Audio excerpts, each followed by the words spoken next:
अपने बयानों से भाजपा को अक्सर निशाने पर रखने वाले डॉक्टर इरफान अंसारी ने एक बार फिर बीजेपी पर जमकर हमला बोला है। शाहीन ग्रुप ऑफ इंस्टीट्यूशन के उद्घाटन प्रोग्राम में मंत्री इरफान अंसारी ने कहा कि हमारे अल्पसंख्यक समाज को भाजपा ने विगत 18 वर्षों में अपने शासनकाल के दौरान बहुत परेशान किया है।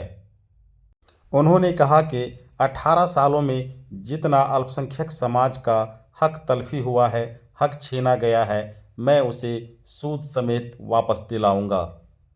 उन्होंने स्वास्थ्य के क्षेत्र में भी आमूल-चूल परिवर्तन का संकेत देते हुए कहा कि स्वास्थ्य के क्षेत्र में बिजनेस कतई बर्दाश्त नहीं की जाएगी।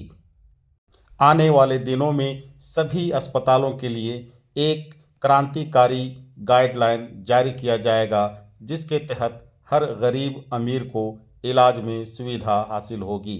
उन्होंने क्या कुछ कहा, सुनते हैं उन्हीं से।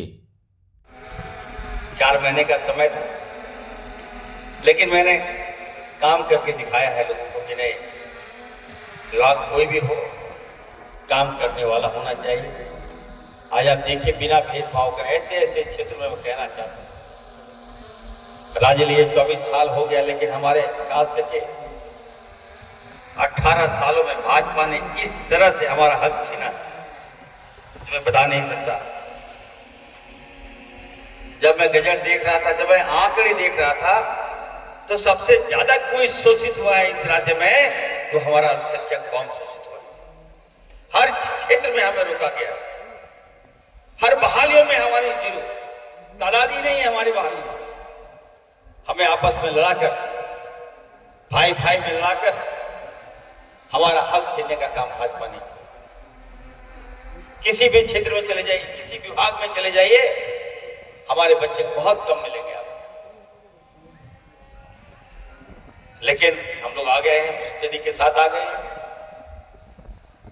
हमने कहा थोड़ा समय दीजिए, जितना 18 सालों में हमारा हक भाजपा ने छीना है, मैं सूद समेत अगर मैं नहीं दिलवा दूं, मैं फुरकान अंसारी का बेटा नहीं हूं, याद रखना।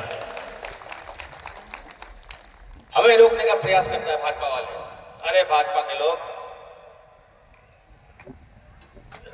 जितना रोकोगे याद रखना, जहां हेमंत सोरेन हो, जहां इरफान अंसारी हो, वहां भाजपा कभी नहीं आ सकती है। सपना देखना छोड़ दो।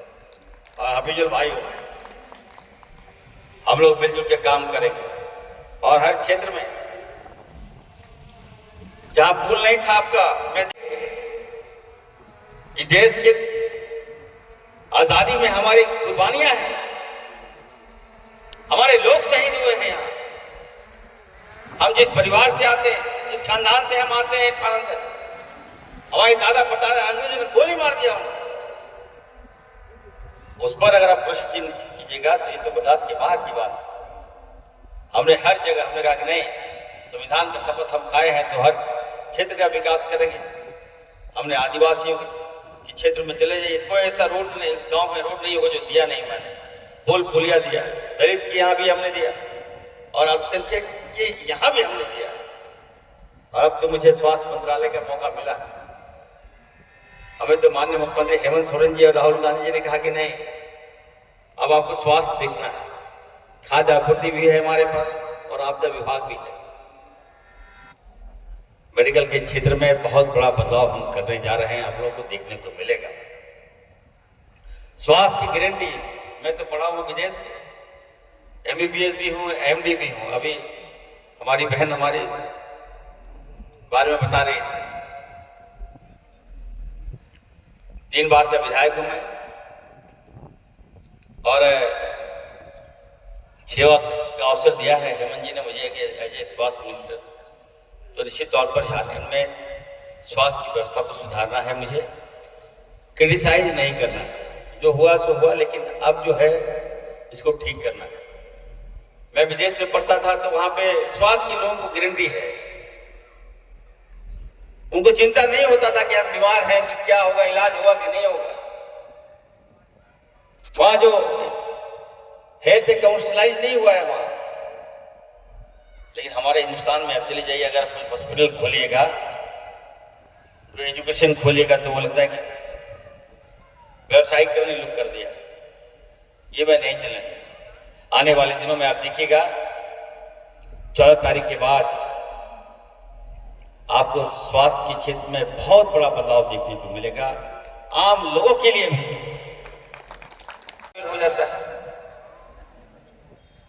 अरे कौन सा दवाई दे रहे हैं, कौन सा इलाज कर रहे हैं भैया? 4 दिन एडमिट हुआ, 9 लाख बिल कहां से देगा भैया? लोग मजबूरी में आता है हॉस्पिटल की मेरा इलाज हो जाए, ट्रीटमेंट मेरा हो जाए, तो इलाज क्या कराएगा? और तो एडमिट करके लगता है पैसा ही पैसा दे रहा है, इधर से मांग रहा है, घर बेच रहा है, जमीन बेच रहा है। इसलिए मैं अपने आवाम को आश्वस्त करता हूं कि मैं बहुत जल्द सभी हॉस्पिटल में मैं रेट फिक्स कर दूंगा। MRI का एक ही रेट होगा, CT स्कैन का भी एक रेट होगा, जो जांच होगा उसका भी एक रेट होगा, डॉक्टर का जो इलाज है वो भी एक रेट होगा। उसके बाद मैं देखता हूँ बिल कैसे बनाते हैं। मैं अपने लोगों को खून नहीं दूंगा पीने, याद रखिए। अनवर साहब आप साथ में हैं, ठीक है, अच्छी बात, लेकिन थोड़ा देखिए आपके साथ भी बहुत से ग्रुप के हॉस्पिटल लोग हैं, मेडिकल लूट मचाया हुआ है, मरने के बाद बॉडी तक नहीं देता है। अभी हल्का मचाया हुआ है, मैंने बता दिया। कोई भी हॉस्पिटल याद रखिएगा मर गया तो उसका बॉडी आपको फ्री में देना होगा। कम से कम इतना तो इंसानियत रखना होगा आपको। आपको पेमेंट लेना ले लीजिए, 1 दिन 2 दिन 3 दिन ज्यादा। अगर मान लीजिए पेशेंट हमारा लैप्स कर गया तो कम से कम एक इंसानियत होने के नाते आपको पेशेंट को फ्री में छोड़ देना चाहिए। अब ये नहीं पैसा दो तब बॉडी देंगे, ये हम तो नहीं चलने देंगे। याद रखिए हम सारा व्यवस्था हम आप लोगों के लिए ही करेंगे, ठीक ठाक करेंगे, ये मैं कहना चाहता हूं।